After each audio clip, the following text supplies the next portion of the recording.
श्री परमात्मने नमः। अथो पंचदशोऽध्यायः श्री पुरुषोत्तमयोग। श्री भगवानुवाच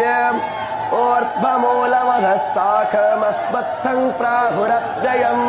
छन्दांसि यस्य पर्णानि यस्तं वेद स वेदवित् अधश्च ऊर्ध्वं प्रसुतास्तस्य शाखा गुणप्रवरधा विषयप्रवालः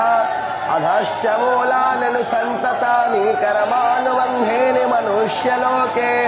नरोपमस्मेह तथोपलभ्यते नन्तो न चार्ति न च सम्प्रतिष्ठा अस्मत्थमेनं सुविरूढमूलमसङ्गशस्त्रेण दृढेन चित्वा तथा पदं तत्परिमार्गितव्यं यस्मिन् गता नानि वर्तन्ति भूयः